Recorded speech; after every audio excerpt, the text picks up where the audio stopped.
Presiden Jokowi memberikan peringatan keras pada seluruh anggota kepolisian Republik Indonesia saat memberikan sambutan dalam acara HUT ke-77 Bayangkara Polri Sabtu kemarin. Presiden meminta tidak ada blok-blokan di tubuh Polri dan penegakan hukum jangan tumpul ke atas lalu tajam ke bawah.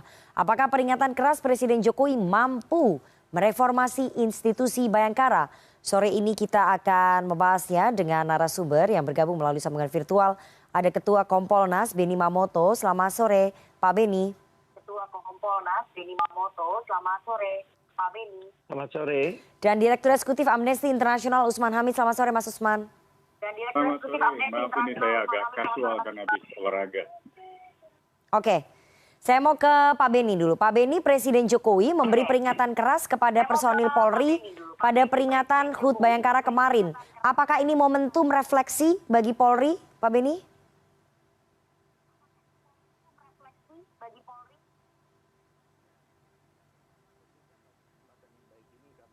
Mengucapkan selamat HUT Bayangkara ke-77 kepada seluruh jajaran Polri sampai dengan di pelosok perbatasan sana. Ya memang sambutan Bapak Kapolri kemarin dengan bahasa yang sederhana, tajam, dan menurut kami itu tepat. Masalah-masalah yang diangkat, pesan-pesan yang diangkat itu tepat sesuai dengan realita yang ada. Kenapa?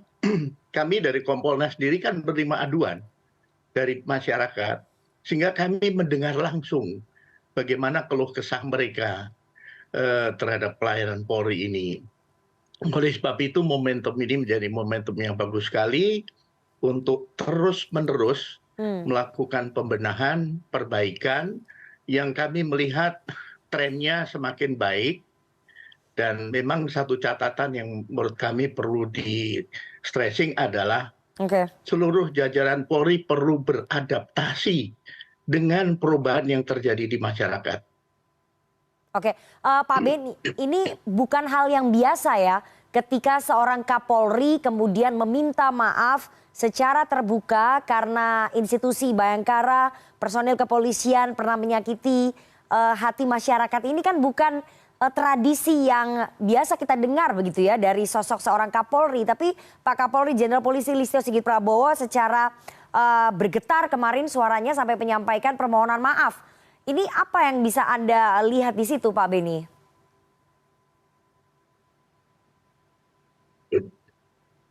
Menurut penilaian kami itulah bentuk keteladanan. Ya, jadi rendah hati ketika kita menjadi pelayan masyarakat, ya kita harus rendah hati, tidak boleh sombong, tidak boleh merasa berkuasa, tidak boleh merasa paling benar. Itu ditunjukkan dengan sikap Kapolri yang secara terbuka meminta maaf atas perilaku anggotanya. Oke, jadi itu harusnya bisa dicontoh ya oleh personel kepolisian ke bawah begitu ya. Kalau memang salah, lebih baik meminta maaf saja begitu. Seperti yang dilakukan oleh Pak Kapolri. Betul, betul. Oke, saya mau ke Mas Usman. Mas Usman, peringatan keras Presiden Jokowi yang disambut oleh permintaan maafnya Pak Kapolri ini menunjukkan bahwa ada ketidakpuasan baik dari Presiden Jokowi ataupun dari masyarakat atas perilaku anggota Polri yang belakangan ini memang menyorot perhatian ya. Pertama tentu saya ingin mengucapkan Dirgahayu Polri yang ke-77 dan saya kira apa yang disampaikan oleh Presiden Joko Widodo sesuatu yang sebenarnya sudah seharusnya dilakukan secara berkala untuk terus mengingatkan institusi Polri di dalam melayani masyarakat, baik itu dalam pemeliharaan keamanan, pengayoman, pelayanan maupun juga di dalam konteks penegakan hukum. Polri adalah tempat pertama masyarakat yang mendapatkan perlakuan yang tidak adil. Karena itu kalau Polri tidak menjaga independensinya, tidak menjaga kinerjanya, saya kira pelayanan masyarakat akan sangat buruk. Ini seperti tahun lalu ketika kinerja Polri di dalam berbagai survei sangat merosot. Bahkan kalau tidak salah itu hanya sampai pada angka 49%. Baru sekarang ini mulai ada perbaikan, pertama di bulan Mei. Dan saya kira perbaikan kepercayaan masyarakat itu harus dimanfaatkan sebesar mungkin untuk terus meningkatkan kinerja Polri di di dalam melayani masyarakat, melayani pengaduan-pengaduan, melayani pemeliharaan keamanan, melindungi para pengunjuk rasa, dan juga menegakkan hukum atau menindak kejahatan-kejahatan yang terjadi di dalam masyarakat yang meresahkan masyarakat. Dan yang jauh lebih penting juga adalah di dalam proses hukum, aparat kepolisian diikat bukan hanya oleh etik, tetapi juga oleh hukum, termasuk untuk tidak memberikan perlakuan yang sewenang-wenang, untuk tidak melakukan penyiksaan di dalam proses penangkapan, penahanan, atau pemeriksaan seseorang yang katakanlah disangka telah melakukan pelanggaran hukum pidana. Jadi peringatan Presiden saya kira harus dilihat di dalam konteks fluktuasi atau naik turunnya kepercayaan masyarakat kepada Polri. Ucapan permintaan maaf dari Kapolri, Pak Listio Sigit Prabowo, saya kira harus juga diletakkan sebagai langkah awal yang diikuti dengan perbaikan kinerja konkret. Laporan-laporan masyarakat yang masuk, yang belum diberikan katakanlah penanganan tindak lanjut dalam bentuk penyidikan, itu harus segera ditingkatkan ke dalam tahap penyidikan. Atau laporan-laporan masyarakat yang baru pada tahap penyelidikan perlu diberikan perkembangan pada masyarakat melalui SP2HP supaya ada kepastian, supaya ada semacam jaminan penegakan hukum bagi masyarakat yang mencari keadilan melalui pembuatan laporan dan pengaduan mereka kepada kepolisian. Oke, jadi permintaan maafnya Kapolri harus diikuti oleh langkah konkret. Jadi jangan hanya sampai meminta maaf saja, tapi tidak ada langkah konkretnya. Saya mau ke Pak Beni. Pak Beni, Presiden juga meminta supaya di institusi kepolisian tidak ada lagi blok-blokan hingga patron-patronan. Sebagai sebuah institusi yang memiliki kewenangan besar, Polri ibarat sapu lidi, harus bersama, bersatu untuk menyapu kotoran yang ada di masyarakat begitu ya. Apakah kemudian Kompolnas memang melihat selama ini ada blok-blokan atau patronisasi di tubuh Polri yang berlangsung sekian lama? Ya, kalau kita melihat apa yang sempat viral ketika ramai-ramainya kasus Sambo, itu tercermin ada serang menyerang sehingga ada istilah yang muncul perang bintang dan sebagainya, itu sesungguhnya sudah menggambarkan lah ya. Meskipun itu tentunya perlu dilakukan penyelidikan lebih lanjut. Kemudian menyangkut masalah perumpamaan yang disampaikan oleh Bapak Presiden, menurut saya tepat sekali perumpamaan itu. Bagaimana sapu kotor akan membersihkan sampah, itu nggak mungkin. Kemudian masalah lidi itu harus tegak, kuat. Kemudian ketika lidi itu disatukan dalam satu ikatan yang kuat, itu tentunya akan menjadikan kekuatan tersendiri ketika harus membersihkan, harus menegakkan hukum dan sebagainya. Jadi saya kemarin ikut hadir, mendengar langsung itu, saya pikir, aduh ini semuanya tepat yang disampaikan oleh Bapak Presiden.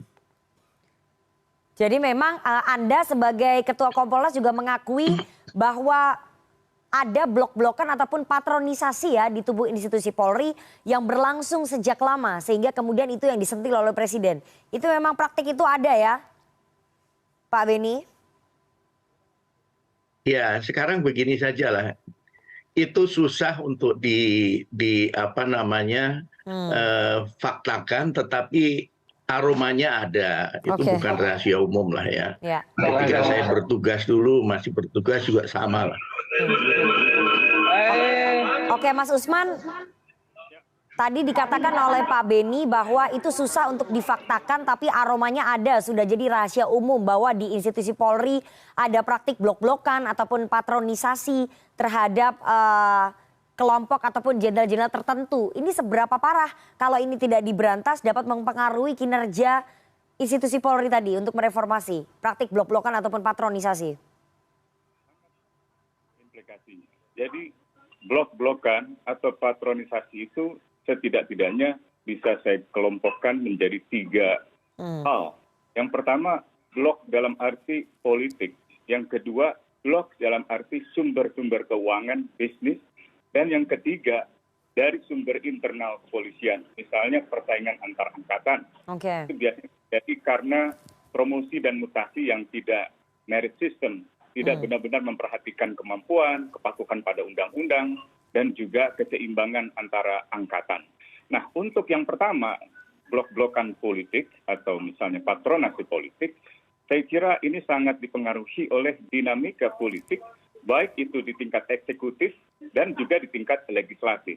Di tingkat eksekutif yang saya maksud adalah sejauh mana presiden misalnya bisa menjaga independensi kepolisian dengan melakukan katakanlah pengawasan internal secara eksekutif melalui Kemenko Polhukam atau melalui Menko Polhukam sebagai ketua misalnya Kompolnas.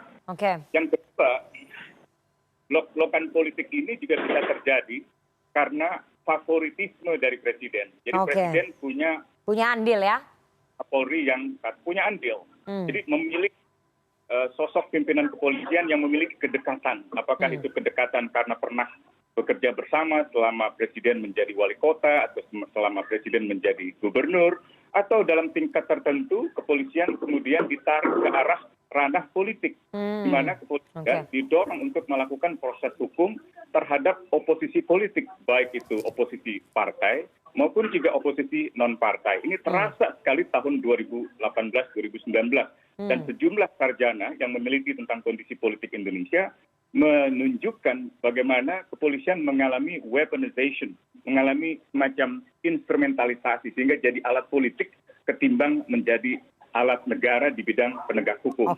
Yang kedua, blok-blok politik, kalau di blok politik yang bisa terjadi adalah pada ranah legislatif. Jadi biasanya ada partai-partai politik yang juga berusaha mempengaruhi internal kepolisian, sehingga beberapa jenderal misalnya terkesan berafiliasi ke partai politik tertentu. Misalnya ada jenderal yang katakanlah lebih dekat dengan partai PDIP, ada jenderal yang lebih dekat dengan partai Nasdem, dan lain sebagainya. Jadi blok politik ini, patronat ini bisa disebabkan dari dua arah politik itu. Nah yang blok bisnis, saya kira ini biasanya berhubungan dengan afiliasi dengan katakanlah para pebisnis besar, kelompok-kelompok pembisnis besar di sektor pertambangan, di sektor perkebunan sawit. Ini yang dalam kasus Sambo misalnya terlihat ada perang bintang antara misalnya jaringan jenderal yang terhubung dengan mafia tambang dengan misalnya mafia lain, mafia judi atau mafia yang disebut sebagai mafia 303. Nah yang ketiga yang tadi saya sudah sebut adalah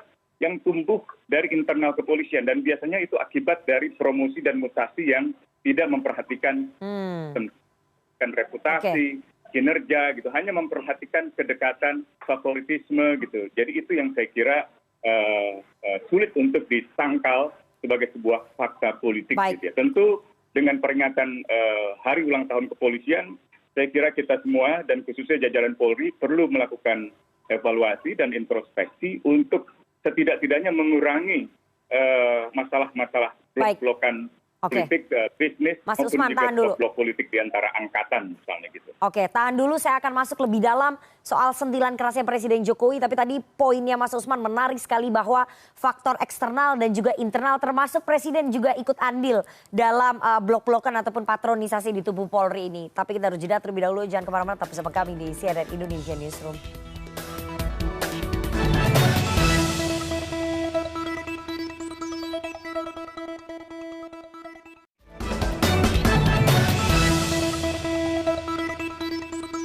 Terima kasih Anda masih bersama kami di CNN Indonesia Newsroom, dan kita akan lanjutkan perbincangan kita dengan narasumber. Saya mau ke Pak Beni lagi. Pak Beni, Presiden selain menyentil keras soal adanya blok-blokan ataupun patronisasi di tubuh Polri, ternyata Presiden juga mengingatkan jangan ada lagi persepsi bahwa penegakan hukum tajam ke bawah tapi tumpul ke atas. Pertanyaan saya, Kompolnas mengakui bahwa memang selama ini penegakan hukum Polri seperti itu, tajam ke bawah, tumpul ke atas, Pak Beni? Memang aduan yang masuk ke kami, diantaranya ada yang nadanya seperti itu. Yang kami tampung, kami dengar, kami evaluasi. Memang ketika ada masyarakat yang berhadapan dengan satu kekuatan, sebagai contoh lah, misalkan karyawan dengan perusahaan, kemudian katakanlah masyarakat dengan pihak tertentu yang entah itu pengusaha besar dan sebagainya, itu masyarakat merasakan kenapa perlakuannya berbeda, kemudian lambat dan sebagainya. Itu kemudian masyarakat menilai bahwa, loh, ketika kami bermasalah prosesnya kok cepat, tapi ketika kami menjadi korban kok lambat. Nah, inilah yang kemudian kami sendiri ketika melakukan klarifikasi, kami selalu mengingatkan kepada teman-teman di jajaran Polri untuk perlakukan sama. Oke. Kecepatannya sama, kemudian yang penting adalah transparansi untuk menghindari penilaian yang seperti saya sampaikan tadi. Ketika transparan, semua disampaikan melalui SP2HP, hambatannya apa dan sebagainya, bahkan gelar diundang, itu masyarakat nggak akan menilai seperti itu. Oke. Inilah satu hal, transparansi menjadi penting. Baik, Mas Usman, apakah memang mengubah persepsi agar penegakan hukum polisi jangan hanya tajam ke bawah tapi tumpul ke atas itu akan mudah ya ke depannya? Apalagi tadi Pak Benny mengatakan bahwa harus ada transparansi, perlakuan yang sama. Tapi apakah kemudian bisa mereformasi itu setelah sekian lama itu terjadi dalam tubuh Polri? Bisa gitu ya. Tidak akan mudah dalam arti karena itu sudah berlangsung bertahun-tahun. Ya. Di mana kepala pemerintah yang berkuasa mempengaruhi secara politik pimpinan di tingkat kepolisian. Demikian pula kalangan pengusaha besar. Katakanlah misalnya kita sebut kelompok usaha Sinarmas atau kelompok usaha Sukanto Tanoto atau kelompok usaha lain yang misalnya kerap kali dalam pandangan sejumlah masyarakat dipandang mendapatkan semacam perlakuan yang istimewa dari pihak kepolisian. Jadi kasus-kasus tanah atau kasus-kasus tindak pidana ekonomi khusus atau kasus-kasus pelanggaran HAM yang melibatkan perusahaan atau pengusaha perkebunan sawit atau pengusaha pertambangan itu tidak dijalankan sebagaimana mestinya. Dan biasanya di tingkat kepolisian bawah, entah itu Polres atau Polda, mereka mungkin ingin memproses hukumnya secara segera, tetapi kadang-kadang ada pengaruh politik dari tingkat atas. Oke. Dan tingkat atas itu bisa dari Mabes Polri, dari Mabes Polri juga tidak satu suara, atau dari sumber-sumber istana misalnya, yang memiliki kedekatan politik atau kedekatan bisnis dengan pengusaha-pengusaha yang sedang bermasalah. Nah ini yang akhirnya hukum dianggap masyarakat tumpul ke atas, tajam ke bawah. Jadi kalau masyarakat bermasalah segera ditangkap, bahkan dengan perlakuan penangkapan penahanan yang sewenang-wenang, dalam proses hukumnya kadang-kadang disiksa. Dan dalam bulan kemarin, bulan Juni, Amnesty International Indonesia merilis 179 kasus penyiksaan yang dilakukan oleh anggota kepolisian di berbagai kantor kepolisian, yang hingga saat ini belum ada proses hukum yang memadai, belum ada penghukuman. Ada yang berhubungan dengan proses hukum pidana biasa, ada juga yang berhubungan dengan katakanlah penanganan unjuk rasa dan sengketa tanah dan seterusnya gitu. Jadi saya kira ini tidak akan mudah gitu, kecuali pemerintah dan DPR memutus pengaruh politik itu dalam pengertian pengaruh politik yang negatif ya, dan memutus pengaruh bisnis atau pengaruh sumber-sumber ekonomi atau kedekatan ekonomi pimpinan Polri dengan jumlah pengusaha besar. Kalau itu diputus, saya kira sebenarnya saya juga tidak meminta hubungan-hubungan itu diputus sama sekali. Saya kira sudah hal yang wajar seorang jenderal misalnya memiliki kedekatan dengan pengusaha besar. Tapi yang penting adalah proses hukum di tingkat kepolisian, di Polres, di Polsek, di Polda itu tidak boleh diintervensi hanya karena masalah-masalah kedekatan hubungan bisnis semacam itu. Itu yang harus diperhatikan gitu. Dan kalau ada anggota Polri yang katakanlah menggunakan senjata api sehingga mengakibatkan tewasnya warga tanpa bisa dibenarkan secara hukum, ya harus dihukum. Atau menyiksa itu harus dihukum. Jadi masyarakat akan melihat Polri benar-benar tajam kemanapun, tajam ke atas, tajam ke samping, ke bawah gitu. Ini yang saya kira dibutuhkan peran semua pihak. Saya kira Pak Benny Mamoto sebagai Kompolnas, Komnas HAM dalam pengawasan bidang hak asasi manusia, Ombudsman dalam bidang pelayanan masyarakat, atau misalnya Parlemen khususnya Komisi 3, misalnya itu semuanya punya peran yang sama untuk membangun sistem pengawasan yang berlapis gitu, sehingga kinerja Polri benar-benar berada dalam kontrol masyarakat, berada dalam kontrol wakil-wakil masyarakat, dan berada dalam kontrol proses peradilan. Oke. Itu merupakan pekerjaan rumah yang tampaknya sangat berat ya bagi semua pihak, bukan hanya bagi institusi Polri juga, tapi untuk DPR sebagai mitra kerjanya Polri dan juga pemerintah, eksekutif dan juga Kompolnas harus bersatu padu, dan sekali lagi komitmen utama dari personil kepolisian itu yang dibutuhkan untuk melakukan reformasi besar-besaran di tubuh Polri. Pekerjaan yang tidak mudah, yang berat, butuh waktu lama, tapi kalau ada komitmen semuanya bisa terjadi. Kita akan lihat karena waktu yang akan membuktikan apakah betul-betul Polri bisa mereformasi diri menjadi lebih baik setelah mendapatkan sentilan-sentilan keras dari berbagai pihak. Terima kasih sekali dua orang narasumber yang sudah bergabung. Pada sore hari ini ada Ketua Harian Kompolnas Pak Beni Mamoto dan juga Direktur Eksekutif dari Amnesty International Mas Usman Hamid. Saya selalu Pak Beni dan juga Mas Usman.